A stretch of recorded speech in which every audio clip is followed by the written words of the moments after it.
special presentation of EA Sports from the Coliseum in Oakland, our tribute to the coach.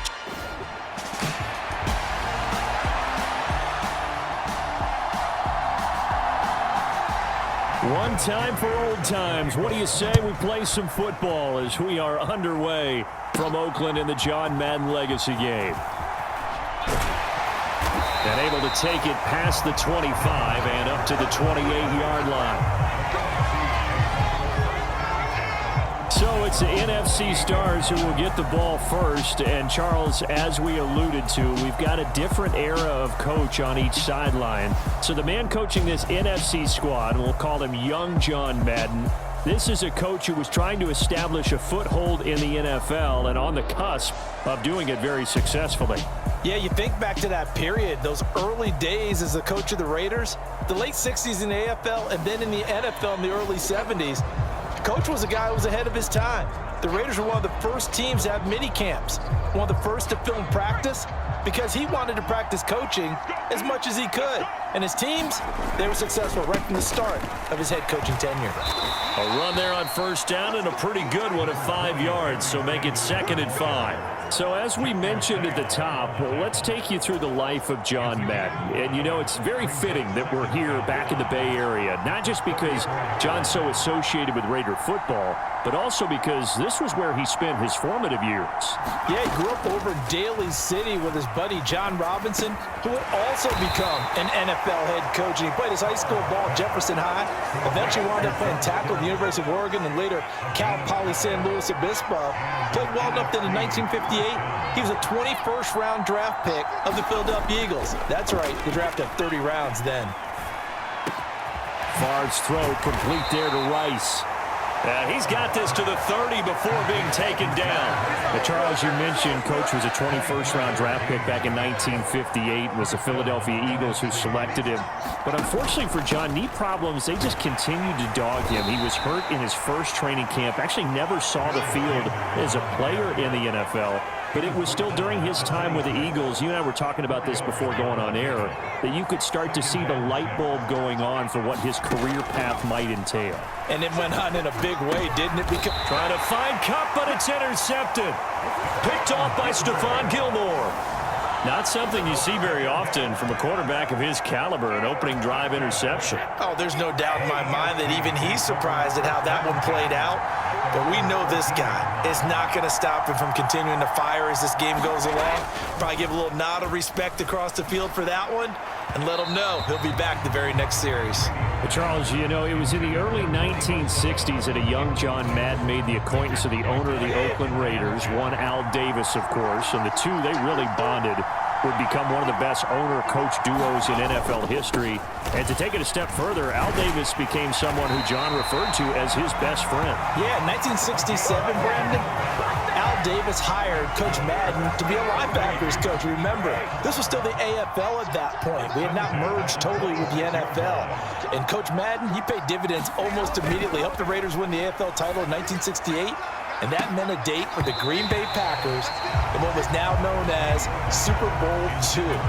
But by 1969, at the age of 32, just 32, Brandon, John Madden assumed the mantle of head coach of the Oakland Raiders. And what a ride he, the Raiders, and the NFL were about to go on. And this time he's going backwards. So after the no gain on the last attempt, here they get him behind the line.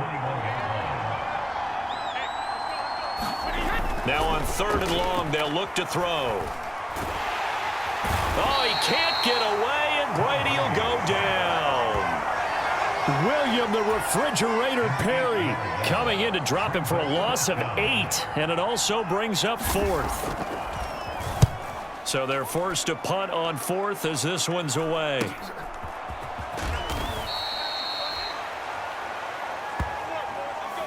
So we're through one at the Coliseum in Oakland. 0-0 our score. This is the John Madden Legacy game on EA Sports. A nice-looking play to start the drive down the middle and complete. And he's going to be marked down just inside the 35. Charles, you talked about John Madden and the Raiders going on a ride. Well, try these numbers on for size. In 10 seasons as a head coach, the Raiders won their division 7 times. They finished second the other 3 times, and he became the youngest coach to amass 100 career regular season victories and is still, to this day, the franchise leader in wins. And when you think about it, that's where that rivalry with Kansas City really took root, as did the expression commitment to excellence. And boy, was it personified by the players who played for Coach Madden. On offense, how about quarterback Kenny Stabler, wide receiver Cliff Branch, wide receiver Fred Biletnikoff, tight end Dave Casper, to name a few. How about those great linemen he had? Center Jim Otto, guard Gene Upshaw, tackle Art Shell, all of them in the Pro Football Hall of Fame. And guys on the defensive side of the ball, the Mad Stork himself, Ted Hendricks, Willie Brown, John Matuzak, Otis Sistrunk, and Big Ben Davidson. So many great players, so many great memories. He's going to be a yard short. Needed 2, but only got 1. 4th down. It's a gain of a yard, and it takes us to the 2-minute warning.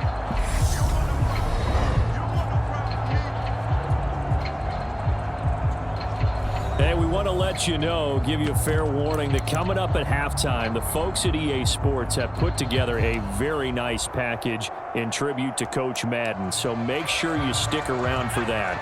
Again, coming up at halftime. They'll run with a fullback, Juszczyk. And he is in. Touchdown NFC. Kyle Juszczyk taking it in from 4 yards out as his guys are first onto the scoreboard here this afternoon. Extra point by Anderson, up and good. And that makes...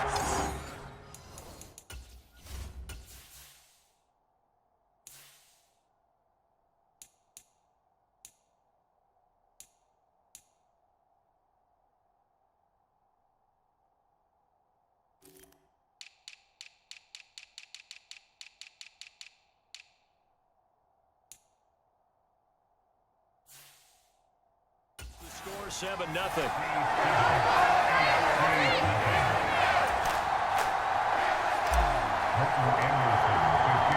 Following the touchdown, here's Anderson to kick it away.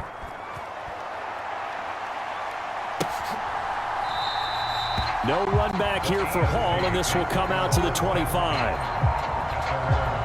Now the AFC making their way out, and it's one of Coach's favorites, another local guy, Tom Brady, who will be at the controls. And boy, Coach always admired the way number 12 could run an offense, and especially his ability to stay calm under pressure. Tom Brady is a guy who's always looking downfield. He never looks at the rush. He hangs in the pocket, and he makes a throw. He's a cool guy, and he's a tough guy. Let me tell you, there's no one calmer in the pocket than Tom Brady.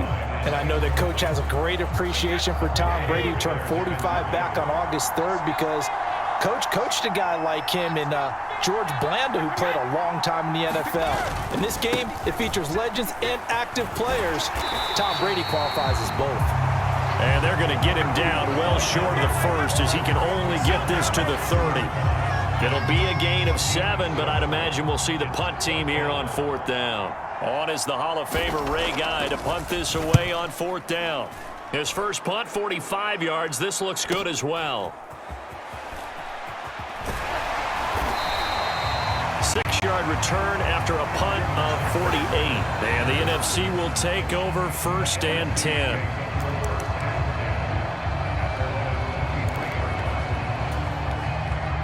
The offense for the NFC ready to get their next drive started.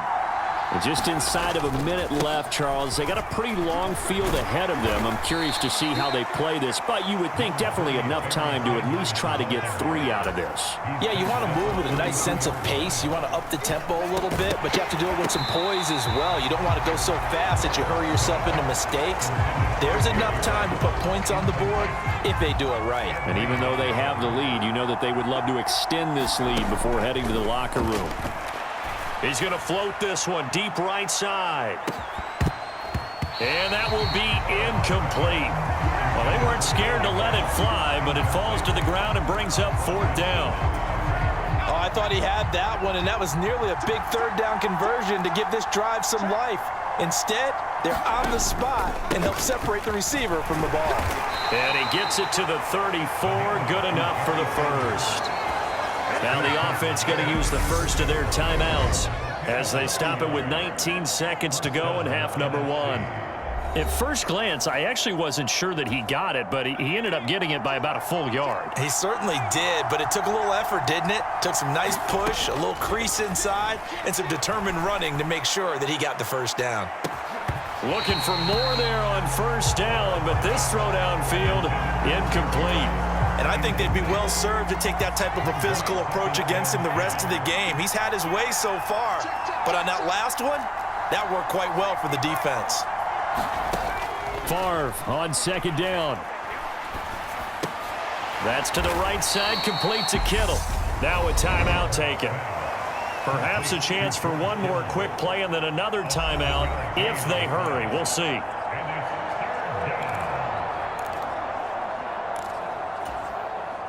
Seventh play of the drive now as they come up on a 3rd and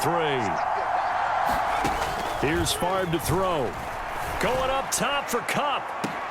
And that is going to be pulled in one-handed. Wow. And with just 1 second remaining in the first half, they'll call the timeout. So with 1 second left in the half, on is the field goal unit. From the left hash, this from 37. Anderson's kick is good, and that will do it for this. So we are at halftime of the John Madden Legacy game, and now we present a special tribute to the man of the hour, narrated by the Raiders' own Trey Mosley. The AFC going to get the football first here as we are back underway from Oakland in the John Madden Legacy game. And Hall not going to bring this one out. The AFC offense heading back out. You know, Charles, Coach really loved to utilize his tight ends in the passing game. You think about Dave Casper, Hall of Famer for those great Raider teams. And I think he saw a lot of Dave Casper in an all-Madden staple, Tony Gonzalez. Tony Gonzalez is the type of tight end I think everyone's looking for. He's a guy that can make some big plays from that tight end position. Let me tell you, you better make sure you have him accounted for on every play. And that's exactly right, because Dave Casper, he could shred defenses down the middle of the field. And that's exactly what Tony Gonzalez did in his entire career. A 14-time Pro Bowl selection. Only Tom Brady has more. There are 6 guys in the 15,000-yard receiving club. He's the only tight end in there. Tony Gonzalez, every snap you had to know where he was because he could make plays short, medium, and long, and often put the ball in the end zone. Throw, but the catch is made. And he'll be taken down here just shy of the 30. And that might be exactly what they needed to wake up this home crowd. They haven't given them much to cheer for so far. And never underestimate the effect the home crowd with you can. Blitz coming, and down he goes. It'll be a loss of 7 on the sack, and it brings up second. I know there'd be a little bit of criticism there because they went right back to the air after the huge pickup and ended up getting sacked. That's often a play that you make. You feel like you've got momentum on your side. Unfortunately, the O-line failed to hold up to try to keep that momentum going. And he'll be brought down at the 27. So now, Charles, to pick up the story we've been telling, John Madden at 42, he just completed a 10-year stint as the coach of the Raiders. He wants to step away a bit from the grind of coaching, but he doesn't want to step away from the game of football. So he ends up signing on with CBS in 1979 to try his hand at broadcasting. And much like his coaching career, he was pretty much an instant success. Partner, he really connected with the people right from the start, and people may not remember, he wasn't even on the #1 team in the beginning. He worked his way up. But the same things that made him a great coach made him a great broadcaster. The ability to show the big picture, yet break it down into the details. That's what he did with his teams. That's what he did with the people. That way, he was simple to understand, yet insightful for viewers.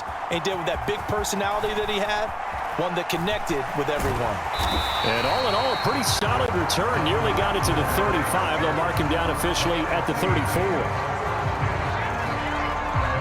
Now the NFC heading back out. Hall of Famer Randy Moss, a part of this offense. And Coach Madden, boy, he always appreciated the ferociousness with which number 84 attacked the football in the air. As Randy Moss says, just chunk it up there, dog, and I'll go get it. And, Coach, boy, did he ever go get it. Over 15,000 receiving yards, 156 touchdowns. And how about this? From his rookie year of 1998 until 2009, those were his prime seasons, right? He led the league in touchdowns 5 times, but even more so, he showed us all how to go up and get it. Great body control. No one's ever done it better playing the ball in the air. Second down, and back they go to Sanders. And he'll be brought down just shy of midfield at the 49-yard line. So for Coach Madden, Charles, by 1981, his broadcasting career is really taking off. He's elevated to the network's #1 booth that calls all the big matchups. And he gets the plum assignment of calling Super Bowl 16, 49ers and Bengals, and he's teamed up with Pat Summerall.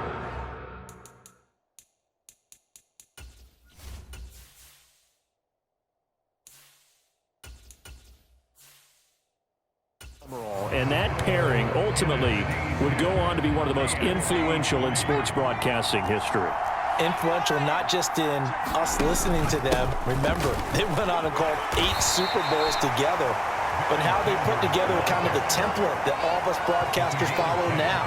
Sitting down with the head coaches and the quarterbacks and the stars of each team before a ball game to get extra information. And the way that those two paired together, Pat Summerall, short, concise, to the point, and turned it over to Coach Madden to fill in all the big details.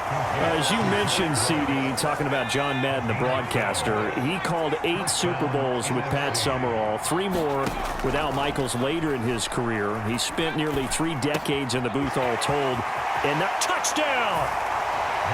Jerry Rice, 25 yards for the touchdown, as his guys are able to extend their lead. But that makes this a 2-score ball game. And, the way this thing has been going, Charles, 2 scores kind of feels like 3 or 4 scores. Yeah, that's a great observation. It's been a heck of a battle, hasn't it? And points have been at a premium throughout this game. So you have to wonder, is this going to be too much for them to overcome?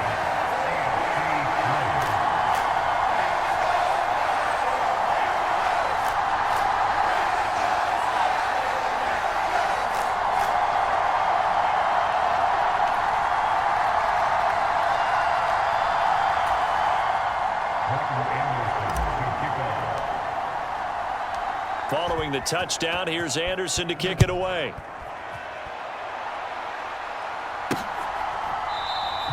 No run back here for Hall, and this will come out to the 25.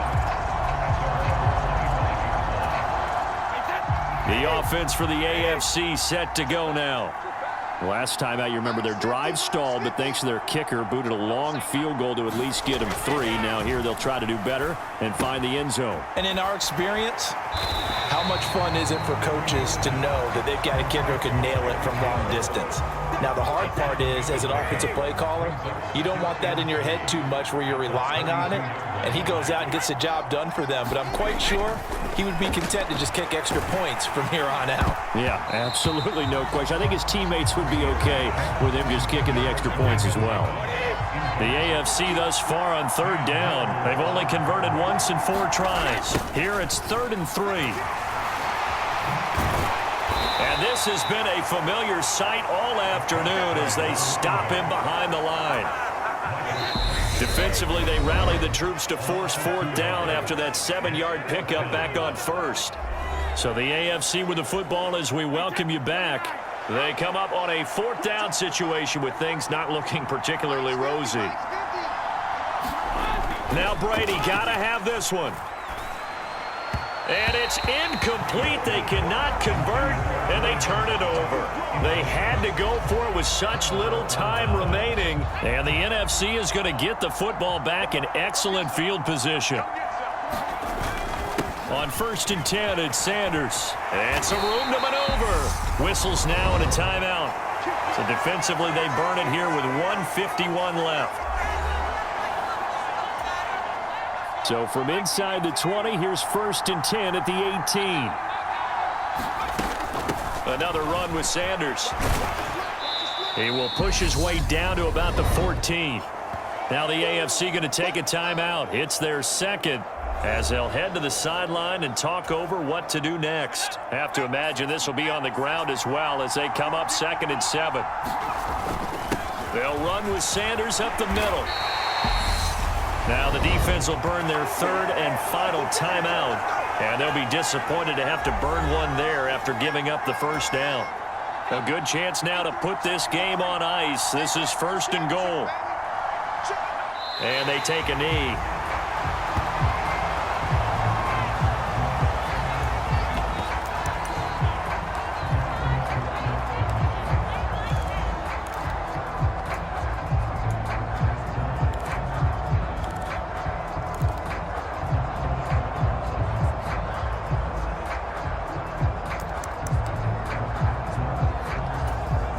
Now from the 7, here's 2nd and goal.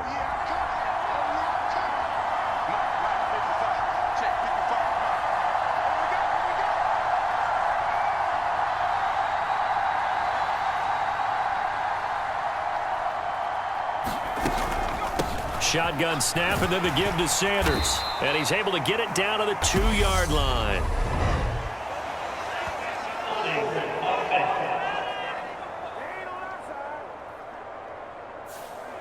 So that time they got the left guard with a hold. And let's face it, in today's ball, you might have that 330-pound guy you're supposed to clear out of there. You might need a little bit of extra help by grabbing the jersey and trying to ride him out.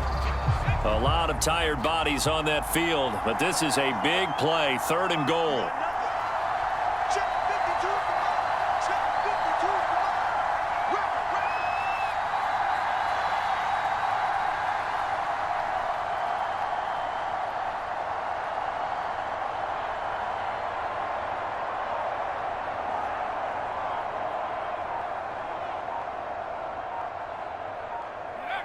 Victory very much in sight now as they'll take a knee. And well, they could just run this clock out, but here is the field goal unit on 4th down. This to make it a 3-score game late. And the kick is good. So you wonder how this one might be remembered the next. So it's a win here for the NFC. Just an incredible afternoon of football and remembering the life of John Madden. And before we go, one final message, and for all of us at EA Sports, this one's for you, Coach.